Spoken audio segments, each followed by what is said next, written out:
ആദരണീയരായ അധ്യാപകർ, വിദ്യാർത്ഥി സുഹൃത്തുക്കൾ, വിശിഷ്ട അതിഥികൾ, മറ്റ് പ്രിയമുള്ളവർ, ഏവർക്കും സ്നേഹാഭിവാദ്യങ്ങൾ. മാനവ ചരിത്രത്തിൽ ഇന്നുവരെ നേരിട്ടിട്ടുള്ള എല്ലാ ദുരന്തങ്ങളെക്കാളും ഭയാനകവും പ്രകൃതിശേഷിയേറിയതും നാശകരവും പ്രത്യാഘാതം ദീർഘകാലത്തേക്ക് നിലനിൽക്കുന്നതുമായ ഒരു മഹാവിപത്താണ് ലഹരിയുടെ ഉപയോഗം. ഓരോ കുട്ടിയുടെയും ജീവിതത്തിലേക്ക് ഹരമായും ഉന്മാദമായും ഉച്ച ചങ്ങാതിയായും മൃദുവാസത്തോടെ പടികയറി വരുന്ന ലഹരി മരുന്ന് ഏതു വിധേനയായാലും ഒരു പ്രാവശ്യം ഉപയോഗിച്ചാൽ പിന്നെ അതിന്റെ തോഴനും പിന്നീട് സന്തത സഹചാരിയായും അധികം വൈകാതെ അടിമയുമാക്കി മാറ്റുന്ന മാന്ത്രിക ശക്തിയാണ് മയക്കുമരുന്നിനുള്ളത്.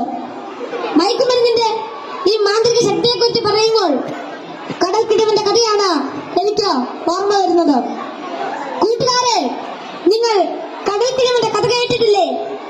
വെയിലാറുന്ന സായാഹ്നങ്ങളിൽ കടൽ തീരത്തിന്റെ മണൽത്തട്ടിൽ നടക്കാനാവാതെ അവശനായി കിടക്കുന്ന വൃദ്ധനെ കാണാം.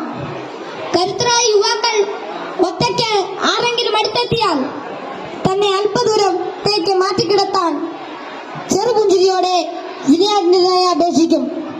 മനസ്സലിഞ്ഞ് സഹായിക്കാൻ തയ്യാറായാൽ എടുത്തു മാറ്റാൻ കിഴവൻ അനുവദിക്കുകയില്ല. തോളിൽ കയറ്റാൻ നിർബന്ധിക്കും. തോളിൽ കയറിയാൽ കിഴവന്റെ തനി സ്വഭാവം പുറത്തു വരും. തന്നെ വഹിച്ചവൻ കുഴഞ്ഞു വീണ് മരിക്കുന്നതുവരെ തോളിൽ തന്നെ ഇരിക്കും. നന്നേ ഭാരമുള്ള കിഴവനെ ചുമന്ന യുവാവ് മരിച്ചു എന്ന് ബോധ്യമായാൽ ഇറങ്ങി അല്പമകലെ മാറിക്കിടക്കും, അടുത്ത ഇരയെയും കാത്ത്. ഇതുപോലെയാണ് ലഹരിയുടെ ഉപയോഗവും. ഒരു പ്രാവശ്യം രുചിച്ചു നോക്കിയാൽ പിന്നെ രക്ഷപ്പെടൽ അസാധ്യം എന്നല്ല, എന്നാലും വലിയ പ്രയാസം തന്നെ. മയക്കുമരുന്ന് ഉപയോഗിച്ചുറങ്ങാൻ പ്രേരകമാകുന്ന ഘടകങ്ങൾ പലർക്കും പലതാണെങ്കിലും പരിണിതഫലം എല്ലാവരിലും ഏതാണ്ട് ഒന്ന് തന്നെയാണെന്ന് പറയാം. ഉപയോഗിച്ച് തുടങ്ങുമ്പോഴുള്ള രസവും കൗതുകവുമെല്ലാം മാനസിക സംഘർഷങ്ങൾക്കും ശാരീരിക പ്രശ്നങ്ങൾക്കും വഴിമാറും. പിന്നീട് ഇതില്ലാതെ ജീവിക്കാൻ കഴിയില്ലെന്ന സ്ഥിതി വരുന്നു. ലഹരിക്കാംശമായ പണം കണ്ടെത്തുന്നത് പ്രയാസമായി തീരും. അപ്പോൾ അതിനായി കുറുക്കുവഴികൾ തേടുന്നു. അങ്ങനെ അധാർമിക ജീവിതത്തിനും കുറ്റകൃത്യങ്ങൾക്കും പ്രേരിപ്പിക്കപ്പെടുകയും കുടുംബത്തിനും സമൂഹത്തിനും നിയമപാലകർക്കും തലവേദനയായി മാറുന്നു. ഇതിന്റെ എല്ലാം ബാക്കി പത്രം എന്ന് പറയുന്നത് നിരാശ, ഏകാന്തത, മാനസിക പിരിമുറുക്കം, ശാരീരിക പ്രശ്നങ്ങൾ, മാനസിക വിഭ്രാന്തി എന്നിവയാണ്. ഈ പ്രശ്നങ്ങൾ ഇവരെ നിഷ്ക്രിയരും നിർജീവനുമാക്കി തീർക്കുന്നു. അങ്ങനെ കുടുംബത്തിന്റെയും സമൂഹത്തിന്റെയും നട്ടെല്ലാകേണ്ട ഇവർ വീടിനും വീട്ടുകാർക്കും നാടിനും തന്നെ ബാധ്യതയായി തീരുന്നു. ലഹരി ഒരു മഹാവിപത്താണ്, സമൂഹത്തെ കാർന്നു തിന്നുന്ന മഹാവ്യാധി. ഇത് ബാധിക്കുന്നതാകട്ടെ നാടിന്റെ സമ്പത്തും രാഷ്ട്രത്തിന്റെ അടിത്തറയും നട്ടലുമായ കൗമാരത്തെയും യൗവനത്തെയും. കുപ്പിയിൽ നിന്ന് തുറന്നുവിട്ട ഭൂതം പോലെ നമ്മെ ഒന്നോടെ വിഴുങ്ങുവാൻ വായ് നല്ലറിയാത്തടുക്കുന്ന ഈ ദുർഭൂതത്തെ നമുക്ക് ഒറ്റക്കെട്ടായി നേരിടാം. ലഹരി എന്ന മഹാവിപത്തിനെതിരെ സന്ധിയില്ലാ സമരത്തിനായി നമുക്ക് അണിചേരാം. മയക്കുമരുന്നിന്റെ ഉപയോഗത്തിനും വിതരണത്തിനും വ്യാപനത്തിനുമെതിരെ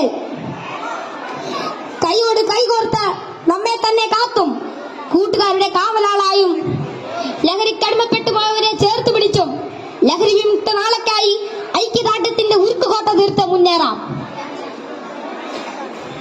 ഉറച്ച തീരുമാനവും വ്യക്തമായ കർമ്മപദ്ധതികളും കൃത്യമായ ബോധവൽക്കരണവും കൊണ്ട് നമ്മുടെ കൂട്ടുകാർക്ക് ചുറ്റും നമുക്കൊരു രക്ഷാവലയം തീർത്ത് മനവും കരവും ഒന്നായി ചേർത്ത് ഉറക്കെ പാടാം. ശിരസ്സുയർത്തി പറയുക ലഹരിക്കടിപ്പെടില്ലൊരു നാളും നാം. ശിരസ്സുയർത്തി പറയുക ലഹരിക്കടിപ്പെടില്ലൊരു നാളും നാം. വരം കണക്കെ കിട്ടിയ ജീവിതം എറിഞ്ഞുടയ്ക്കുകയില്ല നാം. വരം കണക്കെ കിട്ടിയ ജീവിതം എറിഞ്ഞുടയ്ക്കുകയില്ല നാം. ശിരസ്സുയർത്തി ശിരസ്സുയർത്തി ശിരസ്സുയർത്തി പറയുക ലഹരിക്കടിപ്പെടില്ലൊരു നാളും നാം. ശിരസ്സുയർത്തി ശിരസ്സുയർത്തി ശിരസ്സുയർത്തി പറയുക ലഹരിക്കടിപ്പെടില്ലൊരു നാളും നാം. ഈ മാതൃകാ ജീവിതത്തിലേക്ക് എല്ലാവരെയും ആഹ്വാനം ചെയ്തുകൊണ്ട് നിർത്തുന്നു. നന്ദി, നമസ്കാരം. Thank you all.